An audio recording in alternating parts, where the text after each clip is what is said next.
তো আজকে আমাদের জাপানি ভাষা শেখার প্রথম দিন। আগের ভিডিওতে আমরা শুধুমাত্র ইন্ট্রোডাকশন দিয়েছি, কিন্তু আমরা জাপানি ভাষা শেখা শুরু করিনি। আজকের ভিডিওতে আমরা জাপানি ভাষা শেখা শুরু করব এবং আমরা জাপানি ভাষা শেখা শুরু করব হিরাগানা দিয়ে। জাপানি ভাষায় উচ্চারণগুলো অনেকটা আ ই উ এ ও এর মতো হয়। আমাদের জাপানি ভাষার মধ্যে কোনো আকার ইকার নেই, এগুলো শব্দগুলোই ওই আকার ইকারের মতো করে হয়ে থাকে। যেমন প্রথম শব্দটি আমাদের কাছে আছে হচ্ছে আ, পরের শব্দটি হচ্ছে ই, এরপরেরটি হচ্ছে উ, এরপরেরটি হচ্ছে এ, এরপরেরটি হচ্ছে ও। তো এগুলো অনেকটা বাংলা শব্দের মতোই উচ্চারণ। আমি বাংলা শব্দের সাথে আমি আপনাদেরকে বাংলা শব্দ দিয়ে উদাহরণ দিয়ে আপনাদেরকে শিখাবো। প্রথম দিন আমরা যেটা করব যে প্রথম দিন আমরা 10টি শব্দ শিখব। জাপানি ভাষায় 10টি লেটার বা আলফাবেট শিখব, বা ওয়ার্ড, 10টি লেটার বা আলফাবেট শিখব বা অক্ষর শিখব। তো এরপরের দিন আবার আমরা 10টি শিখবো, এরপরের দিন আবার আমরা 10টি শিখবো, 10টি করে আমরা জাপানি ভাষা এভাবে শিখে যাব। এবং আপনারা যারা যখন প্র্যাকটিস শুরু করবেন হিরাগানার, তখন আপনারা একটা নিয়ম ফলো করবেন যে এখানে যেভাবে লেখা আছে, এখানে যেভাবে কলাম পদ্ধতিতে লেখা আছে, যে প্রথম আ ই উ এ ও একটা লাইনে লেখা আছে, এবং আ কলাম এক কলামে আছে, ই কলাম একটি কলামে আছে, উ কলাম একটি কলাম আছে, এ কলাম একটি কলামে আছে, ও কলাম একটি কলামে আছে। হ্যাঁ, এইভাবে কলাম পদ্ধতি লিখবেন, কারণ এখানে একটা গ্রামাটিক্যাল নিয়ম ফলো করা হয় জাপানি ভাষায়, যেটা কিনা বিস্তারিত বলতে গেলে বিশাল ভিডিও হয়ে যাবে। আমি বিস্তারিত এখন বলা সম্ভব নয় বা বিস্তারিত এখন বলবো না। তবে আপনারা শুধু নিয়মটা ফলো করে যাবেন এবং আপনারা শেখার সময় জাপানি ভাষার প্রতিটা ধাপে ধাপে শেখার সময় আপনারা এটা বুঝতে পারবেন যে আপনাদের এই নিয়মটাই ফলো করতে হবে, যে আপনাদের এই কলামগুলো ঠিক রেখে, এই লাইনগুলো ঠিক রেখে কেন আপনাদের শিখতে হবে সেটা আপনারা শেখার সময় বুঝে যাবেন। এবং তারপরে আসবে হচ্ছে যে তেন এবং মারু এর ব্যবহার। যেমন এগুলো আছে তেন, এগুলো হচ্ছে মারু। এগুলার লাগানোর পরে আবার কিছু শব্দের উচ্চারণ চেঞ্জ হয়ে যায়, সেটাও আমরা শিখবো। আমরা আজকে শুরু করব হচ্ছে হিরাগানা দিয়ে। তো আমরা আজকে 10টি শব্দ শিখবো হিরাগানা। আমরা যেভাবে আগের ভিডিওতে যেভাবে বলেছি যে হ্যাঁ, আমাদের কিছু নিয়ম ফলো করতে হবে জাপানি ভাষা শেখার জন্য। সেটা হচ্ছে যে আপনারা যখন এগুলো লিখবো বা আমরা যখন শব্দগুলো যখন অক্ষরগুলো লেখা শুরু করব বা লেটারগুলো লেখা শেখা শুরু করব, তখন আমাদের কিছু নিয়ম ফলো করতে হবে। এখানে প্রতিটা শব্দতে একটা, দুইটা, তিনটা, চারটা স্ট্রোক থাকে।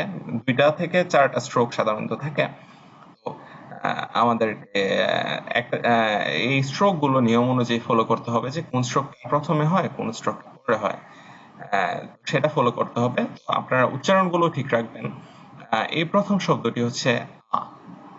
হ্যাঁ, তো আমরা যদি বাংলা শব্দের সাথে তুলনা করতে চাই, এটাকে আমরা লিখতে পারি সরাইয়া এর মতো করে। এই যে আমরা এটাকে সরাইয়ার মতো করে কিন্তু আমরা লিখতে পারি। এটা হচ্ছে যে উচ্চারণটা হচ্ছে সরাইয়ার মতো। ঠিক আছে, এটা হচ্ছে সরাইয়ার মতো। আমরা আবার এই সাইডেও লিখে দিচ্ছি যে আসলে এটা হচ্ছে কি সরাইয়ার মতো, ভালোভাবে বোঝার জন্য। আপনার উচ্চারণটা করবেন হচ্ছে আ, আ করে উচ্চারণ করবেন। এটার উচ্চারণটা হবে কি আ।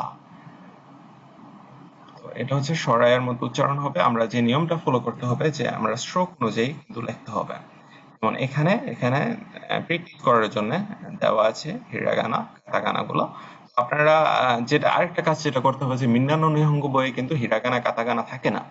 সাধারণত বাংলাদেশে যে বইগুলো পাওয়া যায়, তো আপনারা হিরাগানা কাতাকানার চার্ট অনলাইন থেকে আশা করি ডাউনলোড করে নেবেন এবং পরে প্রিন্ট আউট করে নেবেন। এগুলো জাস্ট হিরাগানা চার্ট লিখে সার্চ করলেই অনলাইনে গুগল ক্রোম বা যে কোনো ব্রাউজারে সার্চ করলে আপনারা পেয়ে যাবেন সম্পূর্ণ ফ্রিতে।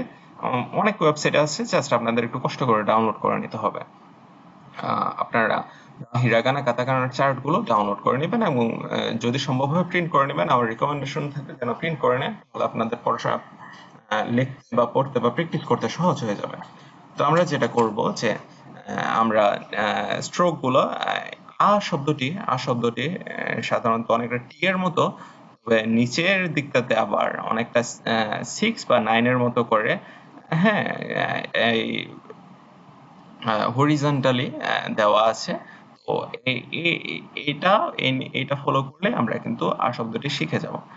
প্রথমে আমরা কি করব, এই স্ট্রোকটি দিব, এই স্ট্রোকটি দিব, যেমন এখানে নিয়ম অনুযায়ী এই স্ট্রোকটি দিব, এবং এটা হচ্ছে সেকেন্ড স্ট্রোক। এটা হয়ে গেছে এখন কি টি এর মতো, অনেকটা কি কিসের মতো হয়ে গেছে, টি এর মতো। এই টি এর মতো হওয়ার পরে আমরা কি করব, নিচে অনেকটা হরিজন্টাল নাইন নাইন নাইন যেভাবে আমরা লিখি বা 6 যেভাবে লিখি, অনেকটা ওইভাবে আরেকটা টান দিয়ে দেব। এই যে এখন এই এই হয়ে গেছে আমাদের আ। আমার সাথে উচ্চারণ করুন আপনারা। উচ্চারণটা হবে আ। প্রত্যেকবার লেখার সময় আপনার উচ্চারণ করে লিখবেন, তাহলে সহজে, খুব সহজ সময়ে মুখস্থ হয়ে যাবে। এবং একবার কয়েকবার লেখার পরে আপনারা না দেখে লেখার চেষ্টা করবেন। যদি না দেখে না দেখে লেখেন বা ওই প্র্যাকটিসটা না করেন, তাহলে কিন্তু শিখতে অনেক সময় লাগবে। তো কয়েকবার লেখার পরে না দেখে লেখার চেষ্টা করবেন। তো আমরা আবারও লিখবো, আহ, এই যে এই গেল আমাদের আ। এই যে প্রথম স্ট্রোক, এই যে দ্বিতীয় স্ট্রোক, এই যে তৃতীয় স্ট্রোক, এই গেল হচ্ছে আমাদের আ। আপনারা লেখার সময় বা শেখার সময় চেষ্টা করবেন যে সঠিক পদ্ধতিতে শেখার এবং একদম বইয়ের মতো হুবহু করে লেখার। তাহলে কি হবে, যে আপনারা যখন শেখা শেষ হয়ে যাবে, আপনারা যেভাবে লেখেন না কেন, এটা কিন্তু একটা নিয়মের মধ্যে থাকবে। এভাবে আমরা লিখবো হচ্ছে আ। প্রত্যেকটা ওয়ার্ড একরকম হবে না, যেহেতু মাউস দিয়ে লিখছি, এটা অনেকটা ডিফিকাল্ট মাউস দিয়ে লেখা। তো আপনারা চেষ্টা করবেন যে বইয়ের মতো করে শেখার জন্য। তো প্রথম স্ট্রোক, এটা একটু বেশি বাঁকা হয়ে গেছে, আমরা এটা মুছে দিই। হ্যাঁ, তো এই হচ্ছে যে প্রথম স্ট্রোক, দ্বিতীয় স্ট্রোক এবং তৃতীয় স্ট্রোক। এটা এটা হয়ে গেল কি আমাদের আ। এরপরের শব্দটি যেটি আছে, এটা হচ্ছে ই। এটা যদি আমরা বাংলা অক্ষরের সাথে তুলনা করতে চাই, এটা হবে অনেকটা ই এর মতো, হ্রস্ব ই এর মতো। এ হচ্ছে কি হ্রস্ব ই। আমি আবার এই পাশ দিয়েও লিখে দেব, এটা হবে হচ্ছে আমাদের হ্রস্ব ই এর মতো। ঠিক আছে, এটা বেশি বেশি পাকা বা বোঝা যায় না এরকম হয়ে গেছে, আমরা আবার এটা আবার লিখবো, এটা হচ্ছে কি হ্রস্ব ই এর মতো, এটা হচ্ছে কি হ্রস্ব ই এর মতো। হ্যাঁ, তো এর উচ্চারণটা হবে কি হ্রস্ব এর মতো। আমরা উচ্চারণটা এভাবে করবো যে, আমার সাথে উচ্চারণ করুন, ই ই। আমরা উচ্চারণটা ই ই এর মতো করে করব। ঠিক আছে, ই। এটা হচ্ছে মাত্র দুটি স্ট্রোক। একটা স্ট্রোক, প্রথম স্ট্রোকটা হবে বাম পাশ থেকে, বাম পাশের স্ট্রোকটা হবে প্রথম স্ট্রোক। আমরা এভাবে একটু টান দিয়ে নিচের নিচের অংশটা এভাবে সামান্য একটু উপর দিকে টান দিব। ঠিক আছে, যেন একদম বইয়ের মতো হুবহু হয়। আপনারা যখন খাতায় লিখবেন, তখন চেষ্টা করবেন একদম বইয়ের মতো লেখার জন্য। তো এখানে দেখা গেছে যে ওইভাবে আমি নিয়মটা আপনাদেরকে শিখেছি। এটা হচ্ছে সেকেন্ড স্ট্রোক, ই। এটা হচ্ছে কি, বাম পাশ থেকে হবে প্রথম স্ট্রোক, বাম পাশ থেকে প্রথম স্ট্রোক। হ্যাঁ, এরপরে ডান পাশ থেকে হবে দ্বিতীয় স্ট্রোক। এটাও হয়ে গেল কি ই। আবার লিখবো, এই যে প্রথম স্ট্রোক। হ্যাঁ, আপনারা চেষ্টা করবেন একটানে লেখার জন্য, মাউস দিয়ে লিখতে গেলে অনেকটাই সমস্যা হয়। এরপর লিখবো দ্বিতীয় স্ট্রোক, ডান পাশ থেকে ই। উচ্চারণ করুন ই। আপনারা চেষ্টা করবেন যে উচ্চারণগুলো ঠিকভাবে করতে, না হলে কিন্তু আপনাদের জাপানি ভাষায় যে ভাষা বলার দক্ষতাটা, সেটা কিন্তু ঠিকভাবে হবে না, বা কথা বলার দক্ষতাটা ঠিকভাবে ডেভেলপ হবে না। তো আমরা আবার লিখবো ই। এটা একটু বেশি লম্বা হয়ে গেছে, আমরা এটা মুছে দেব। হ্যাঁ, তো এটা হচ্ছে কি, এটা হচ্ছে আমরা ই, আমরা নিচ থেকে একটু হালকা টান রাখবো। এই যে এই হয়ে গেল ই। আপনারা চেষ্টা করবেন বইয়ের মতো করে শেখার জন্য। এই হয়ে গেল কি ই। এটা হচ্ছে প্রথম স্ট্রোক এবং এটা হচ্ছে দ্বিতীয় স্ট্রোক। তারপরের শব্দটি যেটি আছে আমাদের, এটা হচ্ছে উ। এখানে হয়তো ইংরেজিতে ইউ এর মতো দেখানো আছে বা ইউ দেখানো আছে, বাট এটার উচ্চারণ হবে উ। আপনারা আমার সাথে উচ্চারণ করুন উ। যদি আমরা বাংলা শব্দের সাথে তুলনা করতে চাই, এটা হবে কি এই উ এর মতো হবে। ঠিক আছে, উ। হ্যাঁ, এটা হচ্ছে কি উ। এটা হচ্ছে কি উ। আমি বাংলা ভাষা অনেকটাই বলা যায়, বাংলা শব্দগুলো বা স্বরবর্ণ ব্যঞ্জন বর্ণ অনেকটাই বলা যায় ভুলে গেছি, এরকম হয়ে গেছে অবস্থা। তো আমি জানি না এটা উটা ঠিক মতো সঠিক উ এর মতো হয়েছে কিনা, আপনারা add করে নেবেন, বাট উচ্চারণটা ঠিক রাখলেই হবে। এটা দেখাচ্ছে হচ্ছে যেন আপনারা উচ্চারণটা সহজেই বুঝতে পারেন। এই যে উ, আমরা কি করবো, এটার উচ্চারণ হবে উ এর মতো। তো ও উ লেখার জন্য আমাদেরকে যে নিয়মটা ফলো করতে হবে, ও এর মধ্যে দুটো স্ট্রোকই ফলো লিখতে হয়। প্রথম স্ট্রোক হচ্ছে উপর থেকে এভাবে আসে, এবং দ্বিতীয় স্ট্রোক হচ্ছে যে আরবি ভাষা, আরবি ভাষার জাল, জাল যে শব্দটা আছে, যে দাল জাল র, অনেকটা ওই রকমের মতোই। যে সেকেন্ড স্ট্রোকটা, প্রথম স্ট্রোক হচ্ছে কি যে উপর থেকে দাড়ি দাড়ি উপর থেকে লিখতে গেলে যেরকম দেখায় ওইরকম, এবং নিচে ওই আরবি ভাষার দালের মতো অনেকটা হয়ে যায় নিচেরটা। এটা হচ্ছে প্রথম স্ট্রোক গেল, আমি আবারও দেখাচ্ছি। হ্যাঁ, হ্যাঁ, এটা হচ্ছে উপর উপর থেকে আসবে হচ্ছে একটা স্ট্রোক, প্রথম স্ট্রোক এই ছোট করে, তারপরে আসবে হচ্ছে দ্বিতীয় স্ট্রোক। এই যে দ্বিতীয় স্ট্রোক, এটা হলো আমাদের উ। তো এখানে একদম সম্পূর্ণরূপে এরকম হয়নি, মাউস দিয়ে লেখা খুব কষ্টকর, তো আপনার বইয়ের মতো করে সম্পূর্ণ লিখবেন। আবার আমরা আমরা লিখবো, এটা হচ্ছে প্রথম স্ট্রোক, এটা হচ্ছে দ্বিতীয় স্ট্রোক, উচ্চারণ করুন উ। আমরা উচ্চারণ করে করে লিখবো। এই হলো প্রথম স্ট্রোক, এই হলো দ্বিতীয় স্ট্রোক, হ্যাঁ, এই গেল আমাদের উ।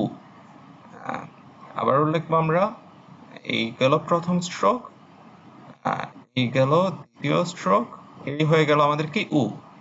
এই গেল প্রথম স্ট্রোক, এই গেল দ্বিতীয় স্ট্রোক, এই হয়ে গেল কি আমাদের উ। তো আপনারা এগুলা দেখা যাচ্ছে বইয়ের মতো করে লেখবেন। এরপরের শব্দটি, এরপরের অক্ষরটি হচ্ছে আমাদের এ। এটা ইংলিশে ই লেখা আছে, তবে এটার উচ্চারণটা হবে বাংলা এ এর মতো। আমি দেখাচ্ছি এ কিরকম হয়। এই যে আমরা যেভাবে এ লিখি, এ অক্ষরটি লিখি বাংলাতে, হ্যাঁ, ওইরকমই হবে। হ্যাঁ, যে এ, এটা এটা অনেকটা বেশি অন্যরকম হয়ে গেছে লেখাটায়, বাংলা শব্দ লেখা অনেক কঠিন। আহ,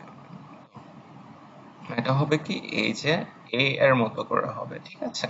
আপনারা নিয়ম ফলো করে করে লিখবেন। এটা বারবার কেন যেন ঠিক মতো হচ্ছে না, বাট আপনারা উচ্চারণটা ঠিক রাখলেই হবে। আমি চেষ্টা করে পারছি না, আহ, এটা মাউস দিয়ে লেখা অনেক কষ্টকর হয়ে যাচ্ছে। তো চেষ্টা চালিয়ে যাচ্ছি। এই যে এই হচ্ছে আমাদের, এই হচ্ছে আমাদের এ, ঠিক আছে? আমি জানি না এটা বারবার কেন এরকম হয়ে যাচ্ছে, বাট আপনারা জাস্ট চেষ্টা করবেন যেন উচ্চারণটা ঠিক থাকে। আমি আবারও লিখে দেখাচ্ছি। এই হচ্ছে আমাদের এ, ঠিক আছে? তো আপনারা এভাবে লিখবেন। আহ, আহ, এই এই এইসব, এই অক্ষরটি লেখার জন্য মাত্র দুটি স্ট্রোকই ফলো করতে হয়। ঠিক উ এর মতো বা ই এর মতো দুটি স্ট্রোকই ফলো করতে হয়। আহ, উপরে উপরে যেভাবে আমরা উ এর মধ্যে যে স্ট্রোকটি দিয়েছিলাম, এই যে এই ছোট্ট এই যে স্ট্রোকটি দিয়েছিলাম, এর মধ্যেও কিন্তু আমরা সেম ভাবে এই স্ট্রোকটি দিব, ঠিক আছে? এর মধ্যেও কিন্তু আমরা এই যে এই স্ট্রোকটি দিব, ঠিক আছে? এই স্ট্রোকটি দেওয়ার পরে কি হবে, এরপর নিচের, এর যে নিচের অংশটা আছে, এই যে নিচের অংশটা, এটা এটা অনেকটা জেড এর মতো। আমরা যে জেড লিখে থাকি ইংলিশে, ছোট হাতের জেড, অনেকটা ওই রকমই, কাছাকাছি বলা যায়। প্রথমে আছে সেভেনের মতো, তারপরে আবার এইভাবে এসে আরেকটা টান এসেছে। তো এটা আমি জানি না এটা কিসের মতো, বাট প্রথম অক্ষরটা সেভেনের মতো। তো আমরা এটা এক টানে লিখবো, ঠিক আছে? আমরা একটা জিনিস মনে রাখবো, যে আমরা স্ট্রোক গুলো যখন লিখবো, প্রতিটা স্ট্রোক কিন্তু আমাদের এক টানে লিখতে হবে, দুই টানে লেখা যাবে না। এবং আমি আরেকটা বিষয় আপনাদের জানাতে ভুলে গেছি, যে জাপানি ভাষায় কিন্তু আপনারা পেন্সিল দিয়ে লিখবেন। জাপানি ভাষায় কিন্তু কলম দিয়ে লিখবেন না, বা কলম দিয়ে শিখবেন না। আপনারা কি করতে হবে, আপনাদের শিখতে হবে পেন্সিল দিয়ে, এবং আপনার পরীক্ষার হলেও কিন্তু পেন্সিল ব্যবহার করবেন। জাপানি ভাষায় কিন্তু কলম ব্যবহার করা নিষেধ, বা পরীক্ষার হলে কলম ব্যবহার করা নিষেধ। আপনাদেরকে পেন্সিল ব্যবহার করতে হবে সবকিছুতেই। তো আপনার, আমার অনুরোধ থাকবে আপনার পেন্সিল দিয়ে শিখবেন, কলম দিয়ে কখনোই শিখবেন না। পেন্সিল দিয়ে সকল অক্ষর, লেখালেখি যত কিছু আছে সবকিছু আপনারা পেন্সিল দিয়ে করবেন। আমরা এই শব্দটি লেখার জন্য যেটা করব, আহ, এই শব্দটি লেখার জন্য আমরা প্রথমে একটা স্ট্রোক দেব। ও এর প্রথম স্ট্রোক কিভাবে দিয়েছিলাম ওইভাবে, এই যে প্রথম গেল একটা স্ট্রোক, এরপরে এই দ্বিতীয় স্ট্রোকে আমরা এক টানে এটা লিখবো, অনেকটা জেড এর মতো করে, ঠিক আছে? এই যে আমাদের হয়ে গেল কি এ। আমরা, আমার সাথে আপনারা উচ্চারণ করুন এ, উচ্চারণ আবার করুন এ। তো আমরা প্রথম স্ট্রোকটি দিয়ে দিব, এই গেল দ্বিতীয় স্ট্রোক, হ্যাঁ, দ্বিতীয় স্ট্রোকটি এভাবে এক টানে শেষ করতে হবে, ঠিক আছে? এ। আবার আমরা লিখব প্রথম স্ট্রোক, এই যে দ্বিতীয় স্ট্রোক, এই যে, হ্যাঁ, আমাদের কিন্তু এই শব্দটি হয়ে গেল। আবারও আপনারা লিখবো, এবার বারবার আমরা প্র্যাকটিস করতে থাকবো। এখানে একটু লেখাটা বেশি বাঁকা হয়ে গেছে, এতটা বাঁকা হয় না। আপনারা বইয়ের মধ্যে খেয়াল করলে বুঝতে পারবেন। তো এই গেল আমাদের এ, ঠিক আছে? প্রথম স্ট্রোক, দ্বিতীয় স্ট্রোক।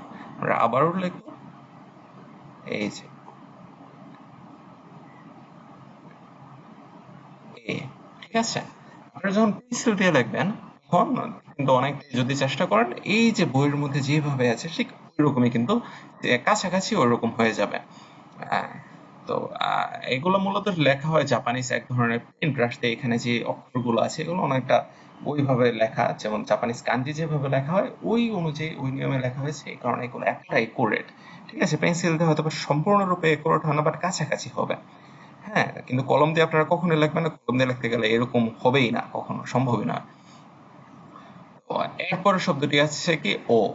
হ্যাঁ, আহ, হ্যাঁ, ও শব্দটি বাংলাতে লিখতে গেলে অনেকটা সরু অ এর মতো হয়। যেমন সরু ও সরাই যেরকম আছে, আমরা সরাইয়া পরে এসেছি যেমন আ পরে। এ ও শব্দটি হচ্ছে কি বাংলাদেশের সরু অ এর মতো। এই যে আমরা কিভাবে লিখবো শব্দটি, এই যে অনেকটা এইভাবে সরু অ। আমরা সবাই পড়ে এসেছি স্বরবর্ণের মধ্যে সরু অ। ঠিক আছে, এই যে সরু অ হয়ে গেল আমাদের। আমি আবার এইদিকেও লিখে দেবো বোঝার সুবিধার্থে। ঠিক আছে, আমরা এই হয়ে গেল আমাদের সরু অ। আহ, এখানে একটু ভুল হয়েছে। এই হয়ে গেল কি আমাদের সরু অ। ঠিক আছে, তো এটার এটার উচ্চারণ হবে কি অ। আমরা আবার বলবো কি অ। এটা মূলত তিনটা স্ট্রোক আছে অ শব্দটিতে, অ অক্ষরটিতে বা অ লেটারটিতে তিনটা স্ট্রোক আছে। এটা হচ্ছে কি প্রথম স্ট্রোক। আপনারা এখানে দেখা গেছে নিয়মটা একটু ভিন্ন, বইয়ের মধ্যে ভিন্ন দেখাচ্ছে, আমি জানি না কেন এরকমটা। হয়তো বা আমি যতদূর আমার মনে পড়ে আমি শেখার সময় কিন্তু প্রথম স্ট্রোক আমি এটা দিয়েছিলাম। এই যে এটা এটা ছিল, আমি মুছে আবার দেখাচ্ছি। আমি যখন শিখেছিলাম জাপানি ভাষা, বা আমি যখন একটা ক্লাস করতাম আমাকে টিচারও কিন্তু এই নিয়মে শিখিয়েছিল যে আমরা প্রথম স্ট্রোক এটা ছিল, দ্বিতীয় স্ট্রোক এটা ছিল, এবং তৃতীয় স্ট্রোক এটা ছিল। বাট এখানে বইয়ের মধ্যে কেন যেন স্ট্রোক গুলো আবার ভিন্ন দেখছি। আমি জানি না আমি কি ভুল শিখলাম, নাকি টিচার আমাকে ভুল শিখালো, নাকি আমার আগে সবকিছু ভুল ছিল। বাট আপনারা আপনাদের সুবিধা মতো আপনারা শিখবেন। তো আমার রিকমেন্ডেশন থাকবে যে আমরা ও শব্দটি যেভাবে স্ট্রোক অনুযায়ী নিয়ম অনুযায়ী লিখেছি, আমরা এটিও অনেকটা ওই নিয়মে লিখবো, তাহলে আমাদের অনেকটা সহজ হবে। কারণ এখানে যদি আবার আমরা ভিন্ন একটা নিয়ম ফলো করতে যাই তাহলে কিন্তু আমাদের জন্য কঠিন হয়ে যাবে। তো আমার রিকমেন্ডেশন থাকবে আপনারা শিখবেন। আপনারা প্রথম স্ট্রোকটি দিয়ে দিবেন, এই যে এই স্ট্রোকটি দিবেন প্রথমে। হ্যাঁ, এরপর সেকেন্ড স্ট্রোকটি যাবে হচ্ছে এইভাবে এসে, এইভাবে এসে অনেকটা আয়ের মতো, তবে দেখা গেছে যে সম্পূর্ণরূপে আনায় এক টানে হয়ে যাবে। এটা অনেকটা এক টানে হয়ে যাবে। আজ এরকম ছিল যে হ্যাঁ এখানে দুটো স্ট্রোক ব্যবহার করা হয়েছে এবং দুটো স্ট্রোক আলাদা আলাদা অনেকটা, এটার মধ্যে একটার ভিতর দিয়ে আরেকটা গেছে। কিন্তু ও এর মধ্যে হচ্ছে একটা স্ট্রোকে এক লাইনটা একটা লাইনে আবার ক্রস করেছে আরেকটা লাইনকে। এবং এই তৃতীয় স্ট্রোকটা হচ্ছে অনেকটা আমরা আহ, উ এবং এ তে যেরকম দেখেছি অনেকটা ওইরকম, বাট এটা হবে কি এক পাশ দিয়ে, ডান পাশ দিয়ে, এই যে এভাবে ডান পাশ দিয়ে আসবে। ঠিক আছে, আপনারা অনেকে বইয়ের মতো করে লিখবেন। আমরা আবার লিখবো, এই গেল প্রথম স্ট্রোক। হ্যাঁ, এই গেল দ্বিতীয় স্ট্রোক। হ্যাঁ, এই গেল তৃতীয় স্ট্রোক। হয়ে গেল কি আমাদের ও। আমরা আবার উচ্চারণ করব ও। আবার আমরা ও লিখে নেব। এই গেল প্রথম স্ট্রোক, এই গেল দ্বিতীয় স্ট্রোক, এই গেল তৃতীয় স্ট্রোক। ঠিক আছে, আবারও আমরা ও লিখে নিব। এই গেল প্রথম স্ট্রোক। আমি সরি, এখানে দ্রুত লেখা হয়ে গেছে, প্রথম স্ট্রোক দ্বিতীয় স্ট্রোক ওইভাবে বলা হয়নি। এই গেল আমাদের প্রথম স্ট্রোক, এই গেল আমাদের দ্বিতীয়। এটা বেশি বড় হয়ে গেছে, আমি জানি না কেন। ওকে, আমরা আবারও চেষ্টা করব। এই গেল আমাদের প্রথম স্ট্রোক, এই গেল আমাদের দ্বিতীয় স্ট্রোক, এই গেল আমাদের দ্বিতীয় স্ট্রোক। আপনারা কিন্তু চেষ্টা করবেন যেন বইয়ের মতো করে লেখার। এখানে আমি যেভাবে দেখাচ্ছি এইভাবে কিন্তু আপনারা লিখবেন। আপনারা লিখবেন হচ্ছে বইয়ের মতো, কারণ আমি এখানে কিন্তু মাউস দিয়ে লিখছি, এখানে কিন্তু হুবহু হচ্ছে না, কারণ আমরা যখন পেন্সিল দিয়ে লিখতে চাই অনেকটা সম্পূর্ণরূপে অনেকটা বইয়ের মতোই হয়। হ্যাঁ, তো আপনারা চেষ্টা করবেন বইয়ের মতো করে লিখতে। আমি এখানে যেভাবে দেখাচ্ছি এটা অনেকটা এক্সাম্পল হিসাবে দেখাচ্ছি আপনাদেরকে, লেখা বা কিভাবে লিখতে হবে উদাহরণস্বরূপ বা ওই সুবিধার্থে। আপনারা কিন্তু লেখার সময় বইয়ের মতো করে লিখবেন। ঠিক আছে, এই গেল প্রথম স্ট্রোক, এই গেল দ্বিতীয় স্ট্রোক, হ্যাঁ, এই গেল তৃতীয় স্ট্রোক। হ্যাঁ, আপনারা এভাবে লিখবেন, হ্যাঁ, একদম বইয়ের মতো করে ফলো করে লিখবেন। এগুলো আমাদের কি প্রথম 5টি অক্ষর, জাপানি ভাষার প্রথম 5টি অক্ষর, প্রথম 5টি হিরাগানা। এগুলো আমাদের প্রথম 5টি হিরাগানা। আপনারা না দেখে লিখবেন। তো আমার পরিকল্পনা ছিল আমি 10টি করে প্রত্যেকদিন শেখাবো। তো আমরা 10টি করে শিখবো, তবে ভিডিওটা বেশি লম্বা হয়ে যাবে। 10টি শব্দ যদি একটা ভিডিওতে শেখাতে যাই, কারণ অলরেডি কিন্তু আমাদের 20 মিনিটের বেশি চলে গেছে, প্রায় 21 মিনিট হয়ে যাচ্ছে। তো আপনারা বারবার শেখার ক্ষেত্রে কি করতে হবে, দেখা যাবে যে অনেক সময় বারবার একটা ভিডিও বারবার দেখতে হচ্ছে। তো আপনাদের দেখার সুবিধার্থে আমি ভিডিওগুলো শর্ট করে করছি। তো এটা থাকবে হচ্ছে ডে 1 এর প্রথম পার্ট, এবং ডে 1 এর আরেকটা পার্টও পরবর্তীতে আপনারা পাবেন, সেটা হচ্ছে দ্বিতীয় পার্ট। এটা এখন গেল 5টি শব্দ ডে 1 এ, এরপর আরো 5টি শব্দ আপনারা শিখবেন। আবার সেগুলো হচ্ছে যে কা কি কু কে কো। ঠিক আছে, এই যে এখানে আছে কা কি কু কে কো। তো এগুলো আপনারা আবার শিখবেন, ডে 1 এ শিখবেন, বাট এটা দ্বিতীয় পার্টে। তো এখানে প্রথম পার্টের ভিডিওটা আমি এখানে শেষ করছি, অলরেডি 21 মিনিটের উপরে হয়ে গেছে। তো আপনারা আপনাদের বোঝার সুবিধার্থে এক্ষুনি আমি এই ভিডিওটা শেষ করছি, এবং দ্বিতীয় পার্টটাও আপনারা প্রথম দিনেই শেষ করবেন আশা করি। তো এই গেল জাপানি ভাষার 5টি প্রথম অক্ষর, 5টি প্রথম হিরাগানা, প্রথম 5টি হিরাগানা। তো আপনারা যে নিয়ম বলেছি সেই নিয়ম অনুযায়ী আশা করি আপনারা শিখবেন। তো যদি ভালো লেগে থাকে অবশ্যই ইউটিউব থেকে দেখে থাকলে সাবস্ক্রাইব করবেন, ফেসবুক থেকে দেখে থাকলে ফলো করবেন, এবং ভিডিও ভালো লাগলে লাইক বা কমেন্ট করতে পারেন, এবং আপনার বন্ধু বান্ধবদের সাথে শেয়ার করতে পারেন যেন তারাও জাপানি ভাষা শিখতে পারে। ধন্যবাদ। আল্লাহ হাফিজ।